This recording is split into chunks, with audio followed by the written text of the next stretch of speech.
भीमसेन ने कहा भैया दबने की क्या बात है, हुक्म करो, 1 मिनट में इस पुरोचन को पलटा देते हैं, आग लगा देते हैं पूरे महल में पहले ही, क्या ऐसे पशुओं की तरह डरना। नहीं नहीं, आप नहीं समझ रहे हो, हम ये कर सकते हैं, पर तुम समझो उसका ये प्लान है, और अगर हमने इस प्लान को जरा भी बाहर किया तो वो दूसरा ऐसा प्लान बनाएगा जो हमारी समझ में नहीं आएगा, हमें मरवा देगा।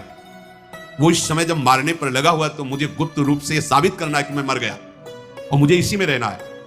अगर हमारे बचने का कोई और उपाय होता तो विदुर जी बता देते, जैसा विदुर जी ने कहा वैसा ही मुझे करना चाहिए। हम लोगों की चेष्टाएं बिल्कुल नहीं होनी चाहिए कि पुरोचन जान जाए कि हम जान गए हैं।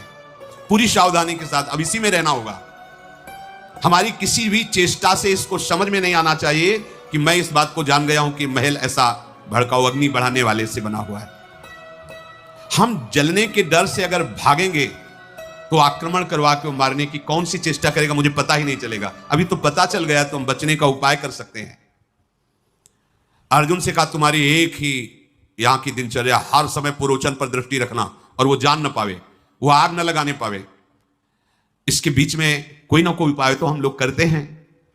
ऐसा सोच ही रहे थे, महल में प्रवेश किया कि कुछ आदमी लिए हुए एक आदमी आया और पुरोचन से कहा मैं हस्तिनापुर से आया हूं और मुझे महल की सफाई करने का आदेश दिया गया है।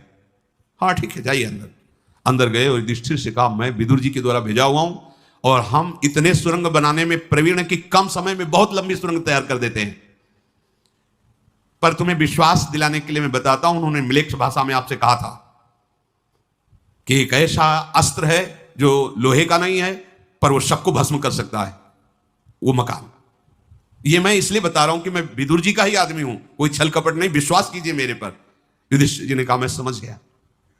विदुर जी ने जो आपको उपदेश किया था कि एक बिल तैयार होना चाहिए, उसी के लिए मैं आया हूं। युधिष्ठिर जी ने कहा सौम्य तुम्हें ज्यादा बताने की जरूरत नहीं, मैं पहचानता भी हूं कि आप विदुर जी से मिलते थे, आप उनके गुप्तचर हैं, मुझे पता भी है। उसने कहा बस इस महल के अंदर कोई आने ना पावे, पुरोचन भी आने की चेष्टा करे तो वहीं रोक दिया जाए, और अगर कहीं ऐसा हो कि कोई आ रहा तो मुझे संकेत कर दिया जाए। मैं ऐसी स्थिति रखूंगा, एक लकड़ी का ऐसा तख्त बनवाया था जो वहीं तत्काल रख करके आसन उस पर लगा हुआ था, और उस तख्त में नीचे ऐसे कपड़ा डाल के किसी सुरंग जहां से बनी कोई देख ले, महाराज युधिष्ठिर उस पर बैठ जाएंगे जब तक खुदेगी। पर भगवत कृपा से कोई बाधा ही नहीं आई, बहुत जल्दी सुरंग का निर्माण तैयार हो गया गंगा जी तक जाने का, और उसके ऊपर एक काठ की ऐसी लेवल और उसके ऊपर मिट्टी, जैसे किसको पता ही नहीं है कि यहां सुरंग बनी। कुछ ही दिनों में सुरंग तैयार हो गई।